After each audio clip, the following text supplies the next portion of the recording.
Welcome to Hidden History of Rock and Roll with your host, Tiffany Scott. You can follow us on Facebook and Instagram at Hidden History of Rock and Roll.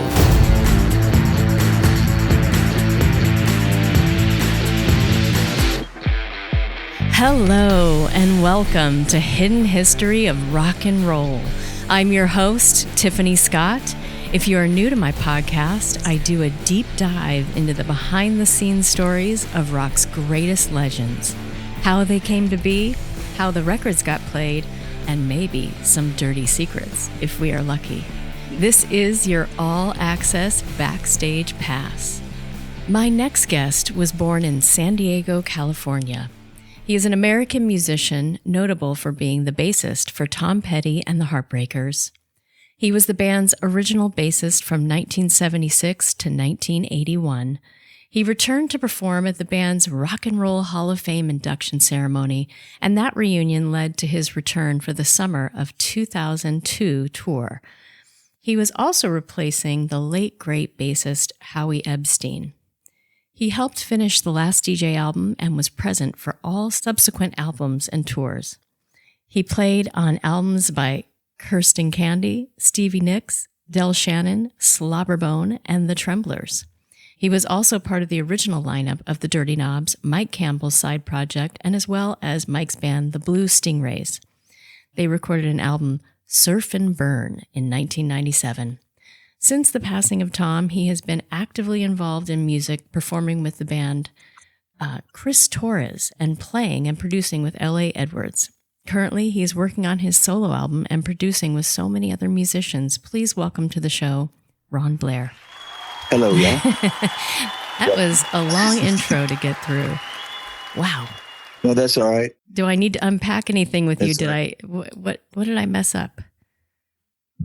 I did play on my one, Another Moment of Great Glory. I played on a Stevie Nicks track off her Street Angel album, which, you know, is worth mentioning, I guess. Yeah, that's huge. That is huge. So I want to start off today, Ron, before we get started.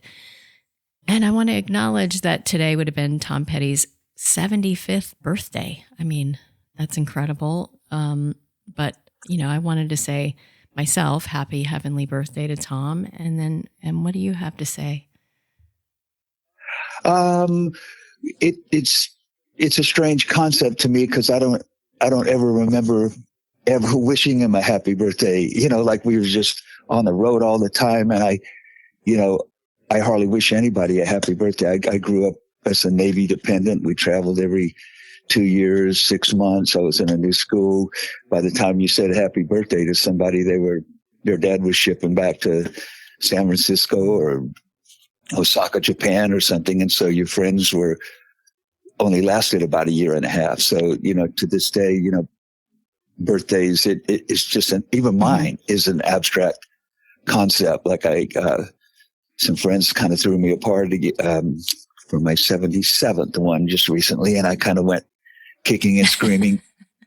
Actually, I stopped the screaming before I got there. But anyway, yeah, good. Yeah. But I go, you know, if under pressure, yeah, I kind of come through with a good mood and stuff. But I just don't understand the concept. Like I guess I talk to Tom in my dreams and stuff, but yeah, you know, if he was here, I reckon but if you want to hear me say it, happy birthday, awesome. Tom. Awesome. Yeah, it's strange that he's not with us because there's so much around us that is still him, and it just doesn't seem like he's gone.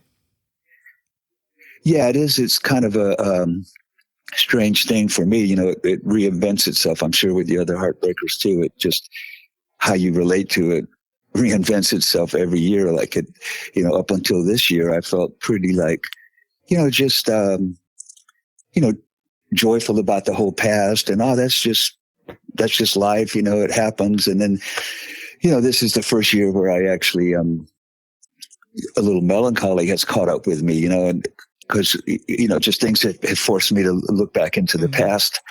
And it, you know, you know, there's not too many people that were around when this band was formed or understand anything about it. You know, your dad happens to be one of those that we met like early on, and without him, we might have been a blip on the radar, but there's very few people that understand how this band developed and what it I was going to say what it was, but in my mind, it kind of still is. It still kind of exists in the ether somewhere, and it's not what most people think. It's not a product. It's not marketing. It's not this or that. It was a group of people that got together that just found that we played extremely well together, and we didn't have to talk about how we're going to go into a chorus or, how we're going to do a bridge or how we're going to end it. Things just kind of happened. I mean, of course we did a little bit of that, but it was just a really, really magic thing that I still kind of hold dear. And but at the same time, I have to, kind of move on in my mind too, because I'm still alive and kicking and really trying to, learn this damn craft of recording, despite all the times that I was in the studio. It's like too many people in a kitchen, you can't get too close to the stove, but, so I've had to, ever since, I've been kind of on my own, I've had to learn, how to get a damn bass drum sound, whatever. But that's where I find myself in just kind of a mixed bag of things, so. Well, I'm just pressing forward and grateful for, that people still remember me. Yeah. And, but, I heard several people have died recently in the music business and the acting business too. But D'Angelo passed away, that great neo soul singer. I think he invented the genre. But I heard a quote on TV, something like it's not about chasing who you were.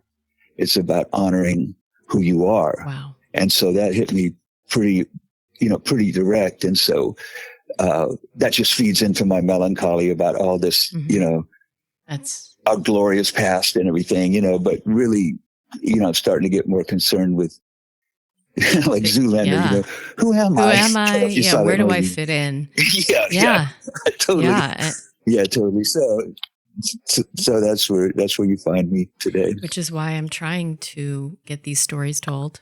And I mention that in almost every show because the stories, they're so important. And, I'm on every podcast platform and you can go back and listen to all of them, and just, cool. Hey, can I write you a theme song? A little quick. Oh yeah. Podcast theme song? Please do. Okay, that's all you need. That's all I need. A little help from my friends. Yeah, that's right. So, and on that, line of D'Angelo and, Ace Frehley just passed away, and maybe how do you feel about that? Did you see Kiss in concert? Yeah, I can't say that we knew them, but we met them, and certain people leave a hell of an impression on you. We met them, I think in Georgia. It was our third gig, as a touring band. We moved to Florida and lived in some apartments and rehearsed, and then got ready to, our record came out, and then we got ready to, go on the road, and we played a couple of bars. And then, if my memory serves me well, we, our third gig was in Augusta, Georgia, at an armory. And so we got there in the afternoon, and we met Kiss. They definitely weren't wearing makeup, and we were talking to them, and they were really kind of sensible guys, talking about they were doing their what do they call it? Their secondary market, losing money, but they would sell records there forever. We thought, that's interesting. Oh, this is a business, touring has that attribute to it. And it was pretty fun. And we did a half-hour set later that night, opening for them. And boy, that went fast. That went felt like about 2 minutes. We were so excited. It was the coolest thing. So, I don't know them, but I feel like, we shared a little spot in time on the journey. Yeah. I mean, seeing them play, they're incredible. Sad to see it. It's just, certain things become more iconic. Like when you invent a genre, like D'Angelo, I didn't even know it was called neo soul, but you invent a genre like that. Like, man, what does that take? Like, it takes a lot of inspiration, a lot of work and perseverance, and enduring criticism and having the fortitude to do your own thing. And anyway, it's the age thing. Like the closer I get to 80, I really want to cross that 80 mark, because it's like a lot of people kind of don't make it, to there. And then I think maybe it's a dream or something, but you get to 80 and then you've learned how to do life. You've learned how to live or something. It's kind of what Tony Bennett said about what's her name, Amy Winehouse, that if she'd lived a little longer, she would have figured out how to live. But I kind of apply that to my age thing. If I just get to 80, I might have a better clue, and then I'll set my sights for 90. You finally have a grasp on how to live life. That's what they say. And then you kind of say, well, the heck with everything. But, Yeah. So you just kind of keep your stress levels in check, what you think is important, and spend more time with dogs and kids. Right. And the let them theory, use the let them theory. That's a good one. Yeah, for sure. So, well, let's just start out from the beginning. And I want to ask you how you started your career and how did you get into playing music? Well, like I was saying, my dad was military. He was Navy. And we traveled around, like I said, a lot. And we'd always go through Macon, Georgia, where I still do, tons of cousins. Both parents were from big families. And so we had some guitar players and preachers and all that kind of stuff, and some Hellraisers too. But so my cousins started showing me how to play around. Oh man, the Hellraisers! Wow, but they could have written the Dukes of Hazzard from a couple of my cousins. Like, it's them. Oh my God, it's them. It's Ellie Mae. But I'm serious. But he showed me some chords, and it was a different day. Nobody would relate to it like he showed me how to play this incredible song. It's the mother of all songs to me. It's a song called Honky Tonk, and it's the 12-bar blues, and it's just what all music is based on, the changes, even in jazz, it's a change that anybody can jam to. You start playing the dun dun dun dun dun dun dun dun dun dun dun dun dun dun. You start and you just know where it's going, and you can barely do no wrong. So I worked on that for about a year, and whenever we came back through Macon, I told my cousin Tommy Doherty, I go, Tommy, I learned that damn song, but it took me a year to really do it. Now it's a different thing. Kids learn a song and they got the tabs and they can learn it in 3 minutes. We had to find somebody with the record, or did you tape that record? Right. That kind of stuff, the dark ages. Right. Anyway, but that's how I started, and then it was a little, like Bob Dylan says, a simple twist of fate. That my dad, we were in Jacksonville, and he was, just got into high school, I think. He was supposed to bring me back a set of drums because I really wanted to play those drums, and he ran out of money buying all kind of shit the sailors buy. And anyway, he bought me, he bought me back a Guyatone guitar and a little amp. And so I was going, wow, what's this? So I kind of, really doubled down on playing guitar and was in a little surf band. Oh, cool. and in a really great era. And then I just had an interesting background. It was a different era in music, like the radio stations that would come in from the big cities where, they'd play a Frank Sinatra record, then they'd play like, Black Sabbath or something. They would play Rock Around the Clock. They would, everything was mixed up, and it wasn't so, like, the world is so compartmentalized now. It was just a more kind of a better way to live. And so I grew up with a little bit of jazz. So I had a Joe Pass guitar chord book, which I highly recommend learning some chords. If y'all think you know all the chords, you don't. Yeah. Anyway, and John Lee Hooker, like, was my God, I just, man, I practically dropped out of my third year of, college at the University of Florida, to just jam all day with John Lee Hooker records, play that boogie like he grabbed me by the throat. So anyway, so I end up, in Gainesville going to college, and there just wasn't a lot of bass players. Now everybody and their brother plays bass and drums and keyboards and sings and got songs and got a band. And, but back then it wasn't, you didn't find too many people that wanted to be the bass player, which is a different thing than playing bass. It's like the art of, how do you make 5 people happy? Hey, it's almost like a joke, How do you make 5 people happy? How do you make 5 strangers happy? You make each one of them think that you're playing for them, which you kind of are. Anyway, so I learned that. Yeah, it is kind of laughable, but it's a different thing to like be the bass player. I can assure you.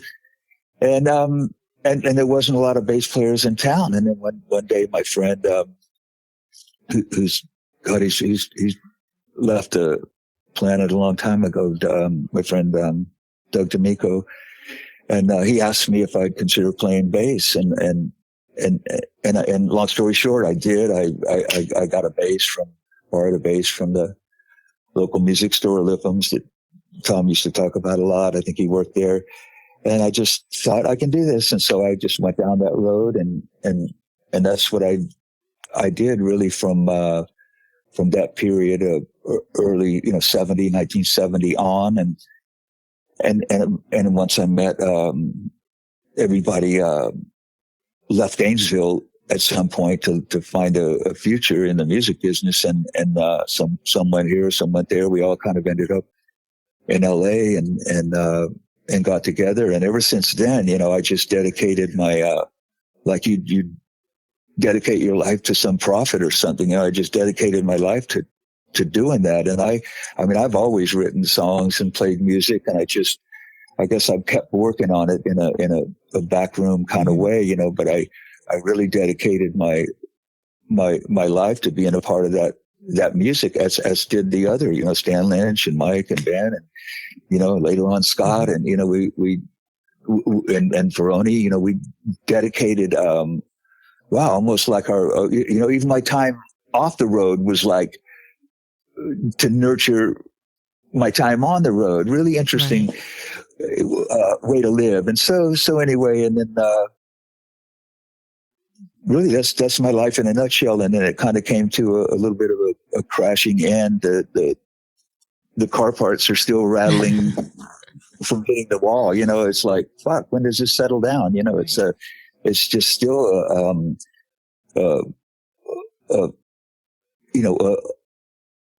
a life-changing event that I'm just, every year I just told my friend, Jeff Slade, a great buddy who's playing up in LA and does a lot of the Tom Petty tributes and stuff. But he asked me how I'm doing, and I said, "Good. I think I just have to find a new way to relate to the world every so often. Like a new way to find myself in it. Anyway."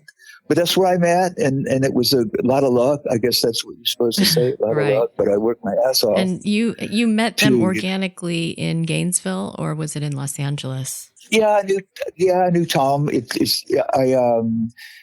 had gone there to go to college, and I met this awesome lady, Nikki Forrester, and just a crazy story. Like you just meet somebody on a country road bunch of dudes yelling at some girls in a car. And then we became friends, Mickey and I, and then we became boyfriend and girlfriend. And then it turns out she was, Jane Petty's, best friend. And then one day hey, you want to go over and see Tom? And I knew Tom from, being in the Mudcrutch band. We all used to do gigs together on flatbed trucks or racetracks or clubs, right. And so, let's go over to Tom's. And so we went over there, and it was those Gator Groomer days when he lived above the laundromat where I used to go play pinball half the night. And so we went there, and Tom always, we were actually friends, in that way, before, any any band ever happened, you know, before we got in the same band. Although I did find out that I used to be in a band called the Jades, and then one time Tom was going, "Oh yeah, when I was in the Jades," and I was going, "You were in the Jades?" It just was a different time. Everybody was in the Jades, you know. But it's anyway. an incestuous band. Everybody was in it. So yeah, everybody was in the Jades. So yeah, I should make a T-shirt. You know, like, you know, I was in the Jades too. Yeah, absolutely. If you are enjoying listening to Hidden History of Rock and Roll, please consider becoming a friend of the show on Patreon for only $5 a month. Your support will help deliver more excellent content. Plus, as a member, get your questions answered by the next legendary guest. Thanks for being the best part of Hidden History of Rock and Roll. So, where were you? So what was it like for you in the early years, you know, being part of Tom Petty the Heartbreakers and handling all the fame? I know it didn't come right away, but then, you know, you tell me what it was like for you. That's an understatement. No, it was really an interesting journey. Like we'd be, you know, we had the good fortune to go to England and kind of get a little, like an underground vibe going. And so we had that magical thing going for us, but then we come, you know, back to the States, and then you've got to play like endless, shows in areas, you know, and regions, you know, the South, the Northeast, the West Coast, the Upper West Coast. You know, Texas is like a region, you know, Florida is kind of like a region. And then so you just work your way through that, which your dad was really awesome at.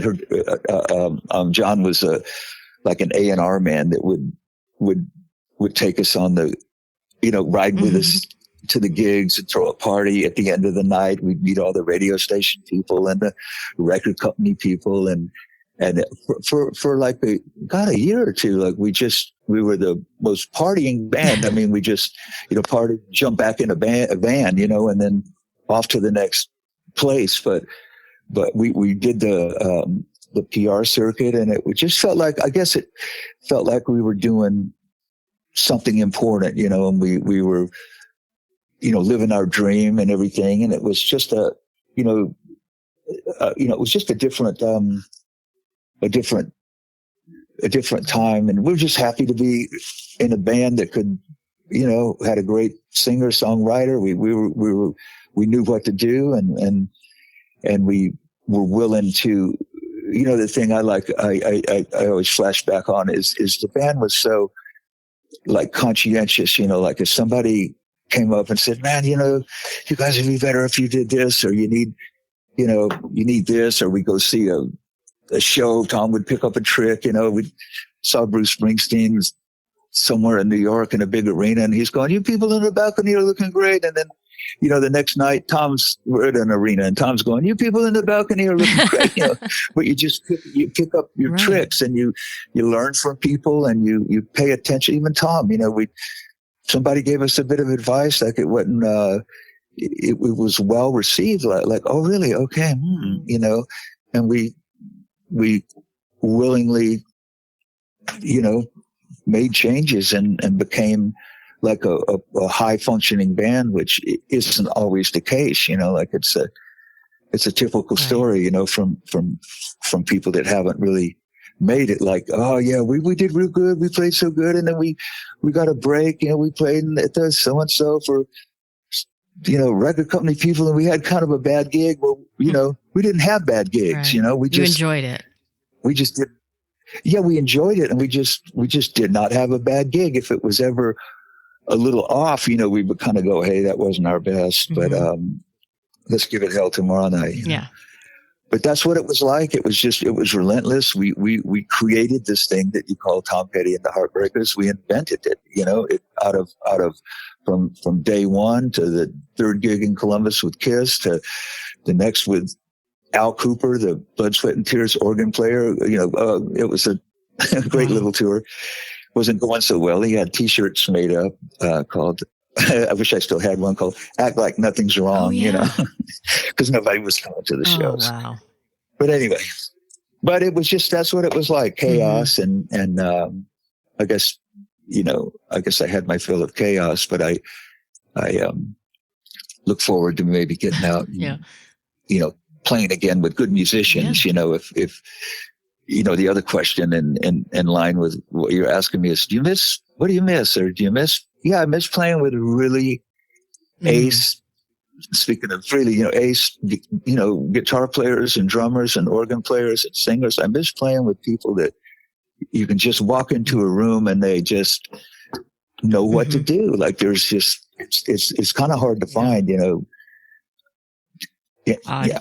And, I don't think I've ever asked anyone in the band this question, but what did you think of the name Tom Petty and the Heartbreakers? Because it was so different and so interesting. It was kind of cool. I guess I thought, okay, cool. We sat up till late one night writing names on a blackboard, like, 50 names on a blackboard in chalk, and everybody had an idea. We'd write it down. Some of them have been used for other bands. And then we, by the time I went home and went to bed, the next day, Tom and Denny had decided on that name, Tom Petty and the Heartbreakers. And I was just going, all right, cool. Yeah. It sounded fine. If that's what you want to roll with, that's what we're rolling with. No negative vibes there. No, it just seemed good. And we knew, I kind of knew, that there had been a Heartbreakers. And since then, there was it wasn't a name that was in use. It was the Johnny Thunders, from the New York Dolls, Johnny Thunders and the Heartbreakers, so I remember getting some vibes from people anytime we'd be in New York. People from New York didn't like that we co-opted that name, but no, they weren't using it. And so I guess that's the way it goes. Any funky band names that they came up with that you remember? I think there was ones like, there was the Blasters, which somebody took that name shortly after. That's one that I remember, just names like that. There was at least 3 or 4 of them that were used by bands in the subsequent Tom years. Petty and the Blasters. Yeah, or something. I think it was just the Blasters, and then we went, okay, this is going to be where Tom's going to be the main name, and then we're all like the featured guys, breaking hearts that do it too. Yeah, I guess so. Now it's it kind of turns on you at some point. I should be called the Heartbroken. No, you got to learn it all. You just have to. You don't get through life without the good and the bad. Yeah, I mean, everything. I'm sure the ugly. The good and the bad. Yeah, you would know. So we'll fast forward for you a little bit, and so you want to talk about the Rock and Roll Hall of Fame and the induction concert, and rejoining the band. That was kind of a happy fluke. It came up, and I never anticipated. Or thought about really playing again, it just kind of was an abstract thought. And then that came up and then I just pulled myself as together as I could and tried to find some inspiration. I went down to that theater called in Hollywood, like something cinema. It was around cinema on Hollywood Boulevard. And went down there and I saw, The Last Waltz. I went, I got to go see that movie. Like, maybe just to see what the end is like. I'm about to start something again. Let me see what the end is like. And so I was really inspired by that. And then I went out and got a suit made that one of them was wearing, and that just kind of inspired me to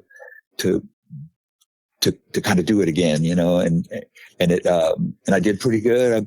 I played good. I got my act as together as I could. I met Howie there. I guess I'd met him before, but we were kind of,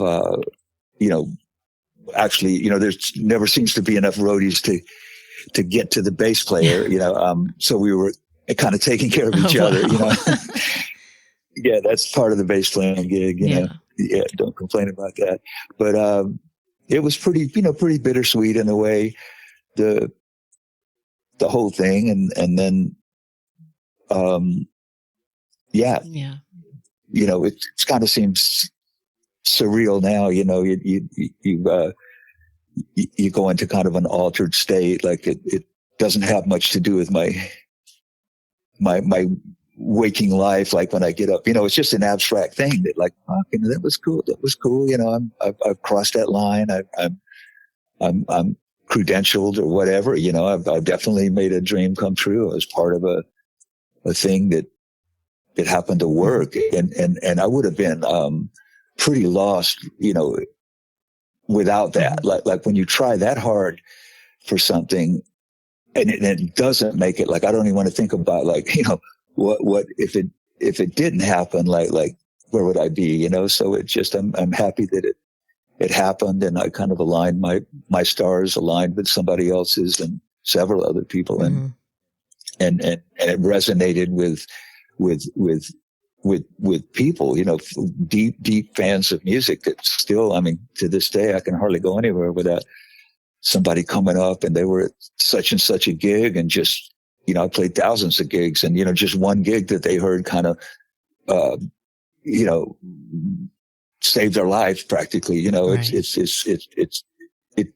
just makes you feel super connected to flow, to things, that the ebb and flow of everything. So I'm really happy about it. But like I was saying earlier, that quote by D'Angelo, it's not about chasing who you were, Right.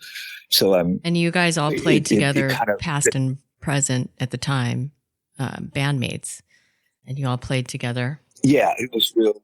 Yeah, it was just such a wonderful thing, So, I was sad to see that that all kind of go, So that's the way. Yeah, and without that's just pointing out, like, the sad parts about Howie, but you were asked then to rejoin the band after that. How was that for you? Yeah. I was asked to they kind of couldn't find him, and kind of gave him every chance to kind of, pull it together. Yeah. So just some things are not possible, but I thought he was trying. That night I thought I was, going, hey man, pull it together. This is a good gig. I didn't want to, I wasn't looking for a gig. I just looking to, like what I always do. I like to play well, come home and think I did my best, Yeah, So, and you want him to succeed, of course. Yeah, but kind of sad, it's just a sad footnote. But in the world of musicians and music, it's almost like it's a hazard, If you could wear a hard hat for it, you'd do it, But it's just a hazard that sneaks up on you, and it's just kind of plagues our business, that those high highs, and outside of drugs. How do you sustain that through your life once you get a taste of all that glory? And I'm just I just feel sad that it gets some of my friends and our fellow players, too early, too soon. I always tell people, I work with a lot of newcomers, and I like mentoring people and stuff. A couple of people, I go, look, man, wait till you're successful for that drug habit. Come on, wait a few years.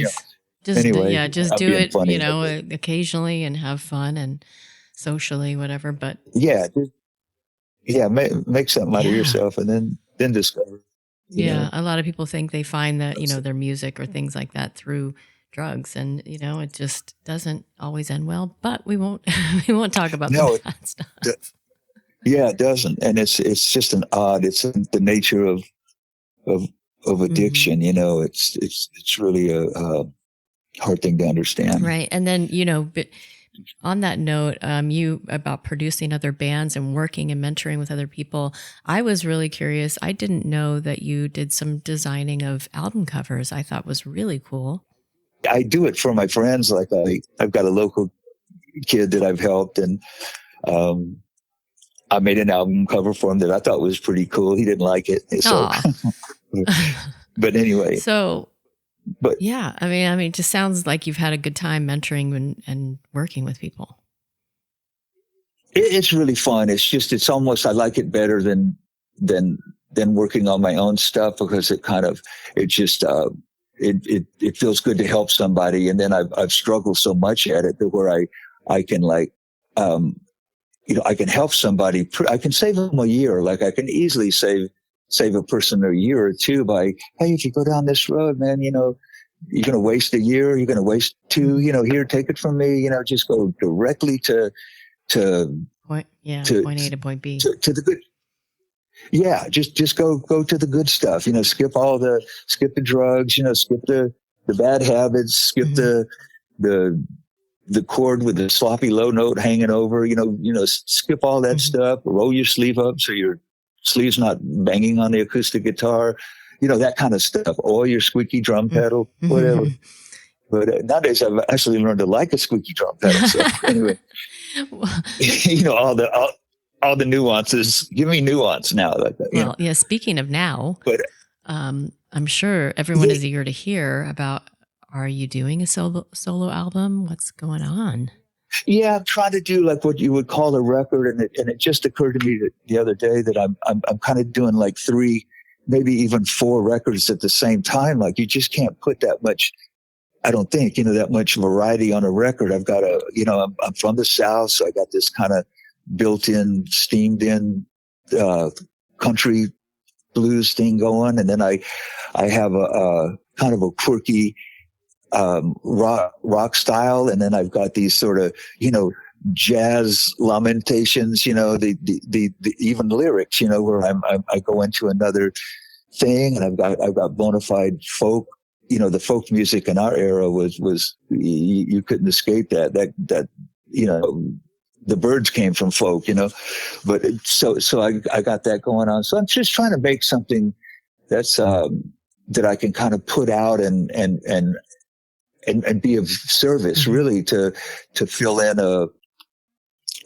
this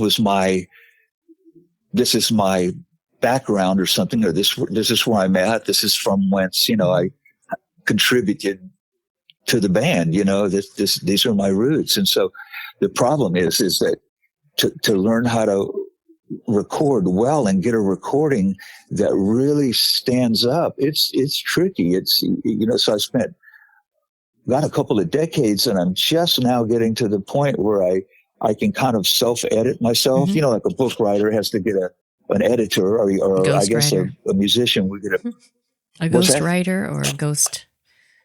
Oh yeah, well, somebody just an editor, a ghost writer, or somebody to go, hey, if you move this part up here, it's more effective. Save that part to the end, that kind of stuff. So I'm basically, self-producing, but I take got anybody that comes over, I take everybody's advice, like, hey, that saxophone's kind of loud, right? Or hey, maybe it is, but so I'm trying to get something that like Petty was, the recordings that we made, like if it didn't pass the hypnotic test, it would not get on a record. So it's just interesting to learn how to, get that flow. And so I've had a couple of, the last year or so. I mean, I had Micah Nelson came by one time about 2 years ago and played on one of the tracks. My friend Luke brought him by. We had a great time. And then I've had Ferroni down playing drums. I've had Matt Musty, the train drummer, who's absolutely incredible. It's a songwriter's dream, and he's played on a few things. And God, who else? So I've got a few people that have helped me learn the craft. But it's best to play with people live, like as many people as you can get live. And I've just found that, oh my God, that's so much better. You sing better when you're cutting with a drummer and somebody else, because you're trying to fit in. And when you try to build a track, like, oh, I'm going to layer the bass, I'm going to layer these guitars, and then you sing it, and it's just magical. It just lacks that. Yeah, it's just not as magical as when you do it all together. Yeah. And then I try to take that last year on the road, I tried to, it's almost like I knew it was the last year in a way when I look back, because I ask a lot of questions. Like whenever I was with Tom, I asked him a lot of questions, and I asked him about, overdubs, like, how do you know you got a track? How do you know what to add to it? And so, well, you just look around the room and if there's a guitar hanging on the wall, grab it. It's not that much of a rocket science, and you just keep the fun going. And then he said something for all you songwriters out there. He told me, you get your track, get the vocal on there like right away. Don't wait till you put a guitar overdub and an organ and a this or that, and then you're going to save it and bring it all together with your brilliant vocal. Just get a damn vocal on there as soon as you can, and then have everybody play to that vocal. So that's a bit of worldly advice. That's a great tip. Yeah, it's a really great tip. And so that leads me to my next question is, how do you know when you're finished recording a song? Oh, it's a little like that. After you've added everything to it, but the kitchen sink, and then you go back and you take everything off, including the kitchen sink that you couldn't resist, and you pare it back. It's like being a man or something. You don't know what's right till you go too far. You got to go too far, and then you go, I've gone too far, and then you pull it back. It's just the way we're built, and then you scale it back to like, wow, did I need all that stuff? No, maybe not. And so anyway, I'm in a real nice place, but I've had to learn the craft, and it's just not easy to do, music on a high level, like where you're really trying to, rope a steer in 10 seconds or something. You're really trying to do it all and have as wide a range of people like it, but at the same time, like everybody's not going to like it. So and I'm, I have, all these mentors, Tom Petty, Mike Campbell, Ben Tench, Steve Ferroni, breathing down my neck, like it figuratively, like I better be good, or they're gonna rough me up in a dark hallway next time I see them. Sounds something like Stan would do. Oh yeah, Stan would do it. Yeah, in a loving way. She did that once. Yeah, in a loving way. Yeah. But that's the journey I've taken. Like I have a house full of instruments that may or may not be working. Everything from the 60s and 70s that require you got to have a guy that knows how to fix a Hammond organ or a Wurlitzer piano. Wow. Or we got to have a tech. My friend Matt Quave comes down from up north about every 2 months and helps me with everything, like the technical aspects, and he can produce and he can get sounds, and without him I'd be pretty much nowhere. So I got a nice part of my team, good people that I know, good people. Yeah, Robin Peters that actually got me out and playing a few gigs. Otherwise I probably would have never. Well, she's never gigged again. She's the best. I mean, she facilitated this. You got to admire Rock and Robin. Rock and Robin. She facilitated this. We got to give her a shout out. Oh, for sure. Oh, yeah. Yeah, no, it's good because you need people that kind of inspire you and motivate you and make you do stuff that you don't want to do. Yes. All I want to do is hold up in the studio until I get a project and then get out and play a little bit. And I got some really great friends. That's another question are you performing with anyone, or what are you up to? Once in a while I get out with my dear friend I met when I moved down here to Carlsbad about a little over 20 years ago. Chris Torres, I still think of him as a kid. He's probably 40. He has children and everything, but he's such a great player. Like he just learned all that. He listened to all those old records from his dad, and he's just soulful. He knows how to sing, and when you sing with him, he makes you feel like you are better. Like when you hear it back, you go, God, I'm really singing good. When I sing with this guy, I actually sound like somebody, so I just don't want to do gigs without him, so occasionally we do a benefit or something. And Robin, in fact, got us playing at the American Legion Hall. We did a really great set down there for a good cause about, 4 months ago. And it was such a good such a good little band that we put together, basically his band. So I just do something special like that every now and then. And then I just say no a lot because I just kind of don't want to get out and do the wave the same flag that I've been waving, like, I just need a new modus operandi. Right. Is that how you say it? Absolutely. Whatever. I just need an entirely different mode. Like I still represent what I've been through and what I've done, but I just need another, like make another flag, to rally behind. But the same rules apply, just get a bunch of people together that are listening to each other and that will respond likewise. It's trickier than you think, like to get people to listen, actually listen to what you're playing. How is it, sound with the other people too. So I'm in hiatus sort of, unless something comes up that I feel up to doing that, or I'll sit in with this, but I'm doubling down, like, keeping your peace. There's so much in politics. Right. Like, starting to talk like a politician. I'm just doubling down on getting the project finished. I would vote for you.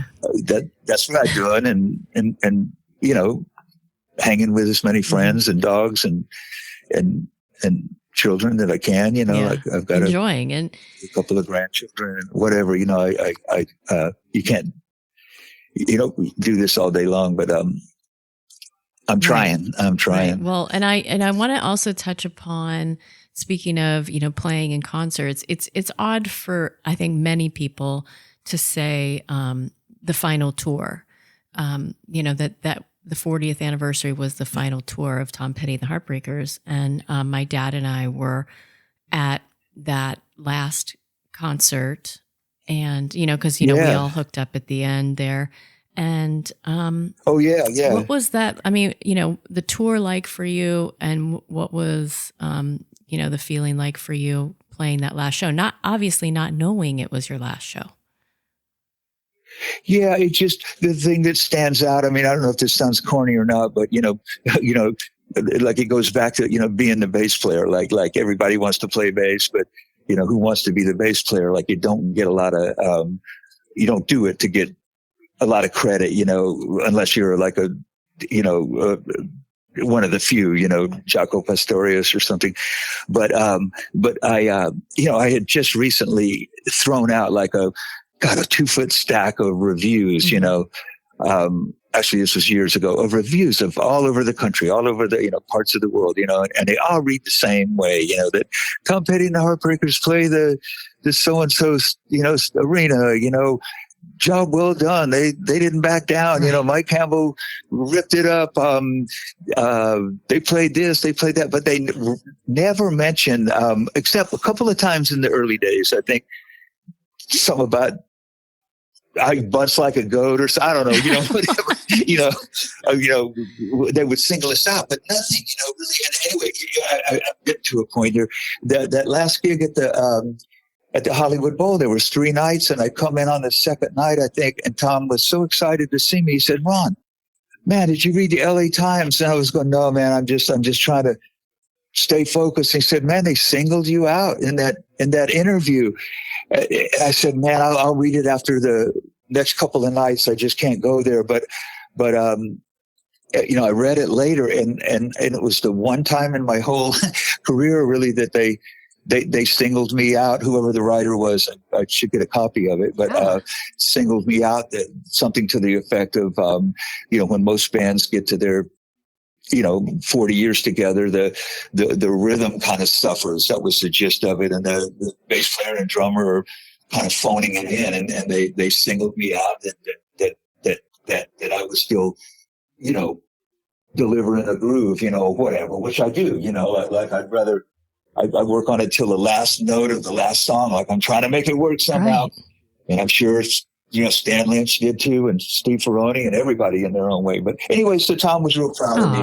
So that was what I remember about those gigs. That, oh my God, like my boss was proud of me. He came up, made me feel good. Well, so, you were awesome. You rocked. I mean, I love a bass line. Danny Harrison, George Harrison's son, who's just so spiritual. He kneeled down and kissed my shoe. He's going, you guys are the coolest, Wow. you know? So that's like, you know, that's humility times 10, you know, it's just you can't match that. Like, that's like going to the mountain and, you know, staying a few days. It's a high. So, you know, that was, and then, you know, we went to a really cool party that night. After the third show, we drove out to the Beverly Wilshire or something where Tom and Dana was staying. And it was Ferroni and Hattie, our singer, one of our singers was with us, and a couple other people. And we were talking about, you know, just had a little party on the patio, and we're talking about, you know, the days to come, you know, doing another tour and stuff like that. So, you know, I thought it would go on forever, you know. And then a week later, I get the call, you know, at 3 a.m, which, you know, your phone ringing at 3 a.m, if you're over 50 is not generally a good thing. No. And I got the news, you know. Yeah. I mean, everybody was devastated, but because you were so close for so long, it had to have really hit you.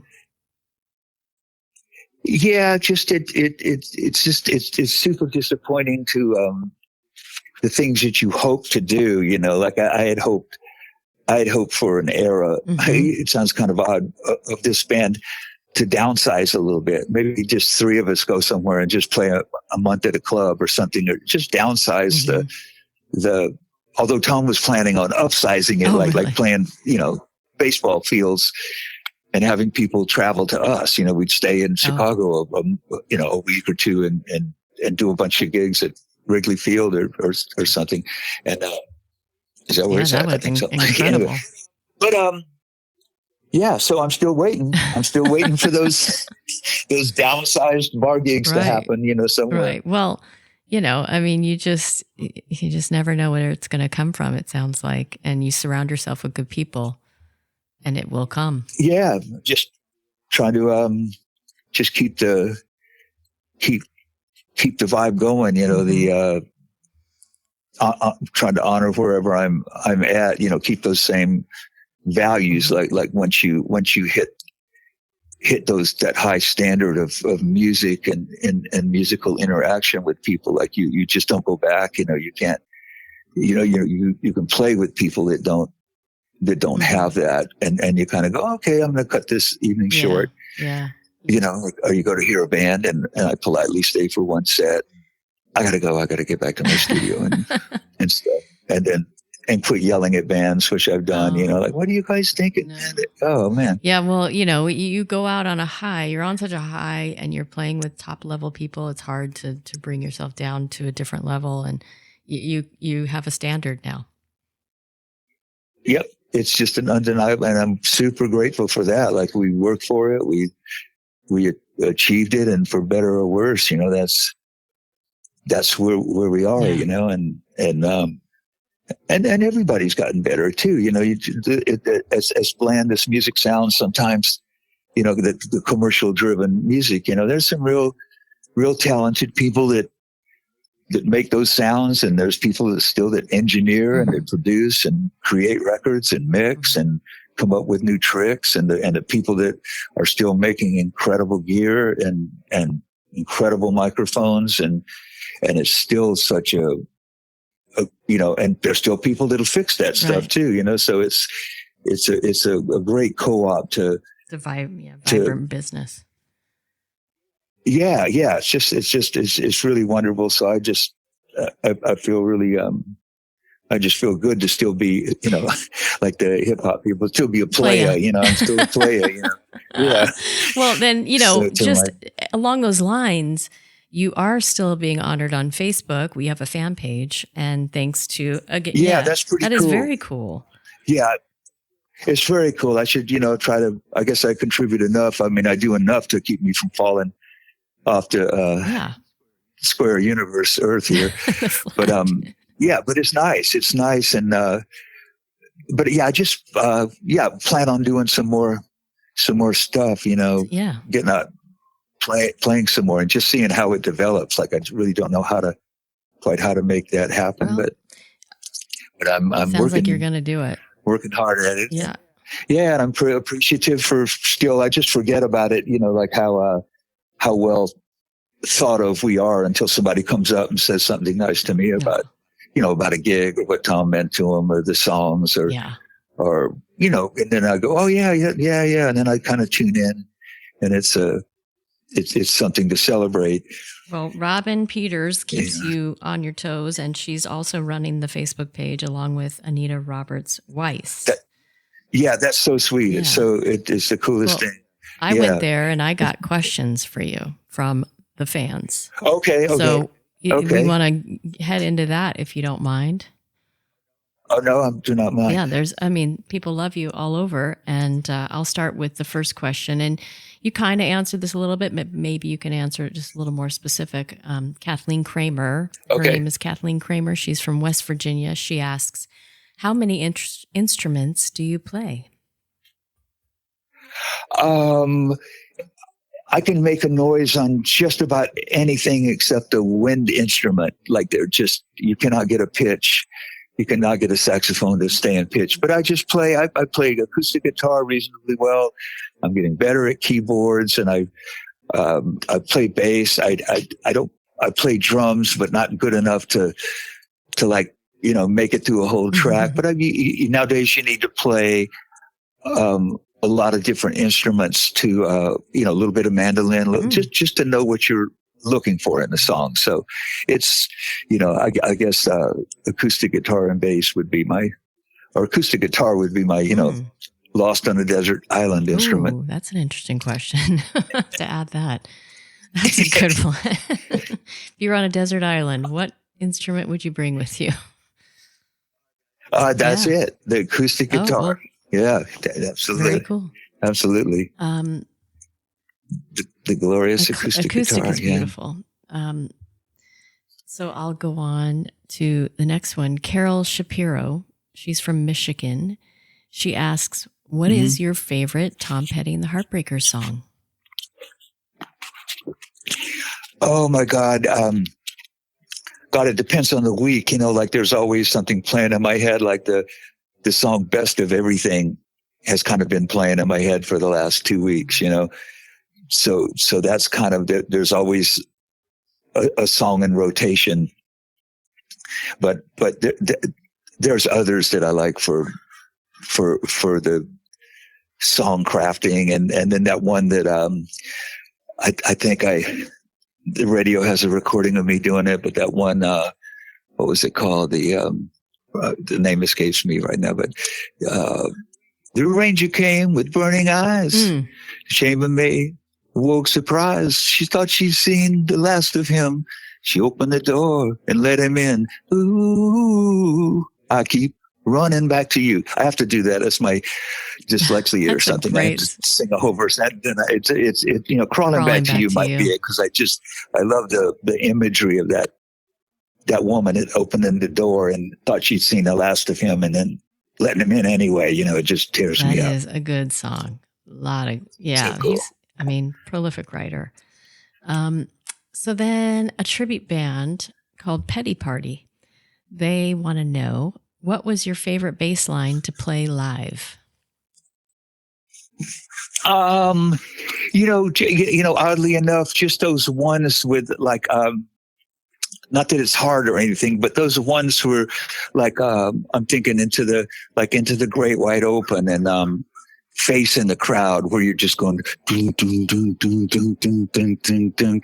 And then sometimes you're moving up and you're playing a third instead of the root note of the chord. And it's just so glorious to make those type songs work in a big place, because, if you play real well, you can hear the sound guy, who was usually Robert Scoville, the best.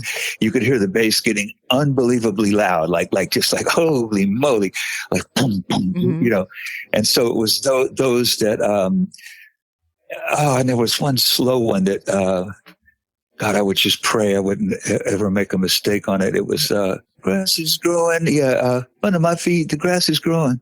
Had no way of knowing. Yeah. Anyway, that song, was fun to play. It was actually a slower one. Anything with the bassist standing out, You just want it to sound the best. And it's not about playing a clever line or a show-offy, or like what Petty used to call a look at me kind of lick, but, it was just about holding a groove together in a place that maybe you've never even been there, played there before, and just to make the place resonate. Feel it. Yeah. All right. Now next we have Shiva Umesh. Now Shiva, he is an aspiring drummer, musician. He's wonderful. He is from Fresno and he resides in Topanga Canyon, California. He wants to know, yes, he's very cool and hip. He wants to know, what was the most memorable experience from the recording sessions for Hypnotic Eye? The most memorable, God, it was just so, I don't know if it was anything specific. It was just a method of showing up and getting like at least a track a day. You'd come in and start working up the ideas, and then it would just culminate in doing a really great take together. And we kind of did that every day. Like we just get together every day, end up with at least one really good track, where we all played really well together, and the song didn't need many overdubs. And just the way Tom would work, too, he would, a lot of times we would do a take, and then if we liked the take, we would all just sit real quietly for about 20 minutes and let Tom redo the acoustic guitar and the vocal again, just so it didn't have any bleed from the other instruments. And it was really interesting to hear Tom sing by himself. I'd be laying on the floor, listening. Wow, it was super interesting. Like he would sing a rock song. There was I think it was on that record, but I went down, I talked to the captain, but he'd sing, actually it was opposite. He would use like this really little, this choke kind of a voice for a big sounding rock song. And then for a ballad, like, what was that song called? Something, it was something, not something good, but it was a total ballad. And he would use, a really huge voice for a really quiet kind of ballad. But I thought, that's interesting. That's really being connected to your craft, where when to use a full voice and when a choked kind of voice works. So that was one of my best memories. Like, it's the opposite of what you think. Like, you think somebody would sing a rock song at the top of their lungs, but it's not always the case. There's so many good songs on that. You Get Me High, Forgotten Man. It is a great album. Yeah, well, thank you. Yeah, it was fun to work that way. It's our rehearsal space that turns into a studio, when necessary. Yeah. Oh, for sure. I mean, it just every album Tom has done has been incredible. Even just a silly song like Spike, just. Oh yeah. Yeah, that's a fantastic. The sound of that record kind of kills me. That if you haven't heard that in a while, turn it on and just listen to the guitar. The way for you musicians, the way they put the guitar on one side and like the guitar with a little delay on the other side. Like, I still don't know how they did that, but it's so like, oh my God, what a sound. Just the technical aspects of that. And just fun, and silly like Tom, he always was. Yeah, he was just so good. And, too, he didn't want to, cover ground that he'd already, stomped on or whatever, so occasionally he'd have a song or we'd think about doing just one of those rockers that, aside from the ones that we would play, he'd be, I don't think I want to go there anymore. Mm-hmm. Like, what song was that? Like Long Road, which I love to play, Love is a Long Road. And then he just got to a point where, I just don't want to cover that ground anymore. Mm-hmm. Yeah. And I thought that's interesting how you just it helps you to keep moving. Yeah. forward. So, yeah, Tom, I relate to that. It's been so fun just going back and talking about your experiences with Tom and celebrating him in such a way because, he deserves it, but it is his birthday, and it's fun to look back, and it's, long as the memories were good, and you've had such a great experience. It sounds like it's just been such a great time talking with you and getting your perspective and your take. And I happen to love a good bass line because I used to play the drums, and Stan taught me how to play the drums when I was young. Oh, nice. Yeah, nice. Those are the two things that stand out for me when I'm listening to a song. Yeah, it's pretty cool. And the big secret to playing bass is get with the drummer. Just like get with the drums, whatever the drums are doing, get with that, and then you just like all of a sudden look like you're a master of your universe. Yeah. I mean, the bass line, it's like, Geddy Lee playing the bass. It can be. Yeah, it's perfect. Yeah, just perfect. Yeah, that's the dream job, to be in a 3-piece band and play bass, because you can fill up space that you wouldn't normally fill up, It's it's what the Jamaicans call the rhythm, it ties the rhythm to the vocal, that's what its job is. Well, I have been just in awe of everything you've been talking about today, and it's been amazing to catch up with you because we really haven't spoken since the last tour in 2017, because it's just been so insane. And I'm so looking forward to listening to your album and hearing what you have to offer to the world. Yeah, well, thanks. Well, you sound all grown up now, and I'm proud of you for making it this far. Well, I think I bought my first bathing suit, my first real bathing suit from your store. Oh yeah, that was an era. I still, because somebody forces me to make something once in a while. I still have more sewing machines than I'd care to admit, but yeah, I still know how to do that. I used to love walking in there because it was just filled with tops and bottoms, and you could mix and match, and it was just like this whole new world of wow. And then I was growing up, and Yeah, it was colorful. It was a colorful world and full of colorful characters too. For sure. Wow, we had some some interesting times in was it Encino? Yeah, it was actually in Encino. Yeah, we had a lot of characters come. One day I looked out there and there's Tommy Lee and Heather Locklear. Yes. It was just like you never knew who would come in. It was like, oh my God. That is freaking awesome. Yeah. Oh my gosh. Yeah. Hey, well, thanks for thinking of me and everything and kind of projecting me back out into the world a little bit. I guess I need a little prodding like a... Oh, please. Whatever. Well, Robin, she gets another shout out for doing such a great job, but it's been awesome. Yeah, I really appreciate what she's helped me do, and keeping a little presence on the internet and all that. Yeah, it's awesome. Come up with a couple of tunes. Well, everyone loves talking to Ron Blair, and I did too. And I'm going to hit the show close. We hope you enjoyed the latest installment of the Hidden History of Rock and Roll. Be sure to like us on Facebook and follow us on all the podcast platforms. Thanks for listening to the Hidden History of Rock and Roll with your host, Tiffany Scott.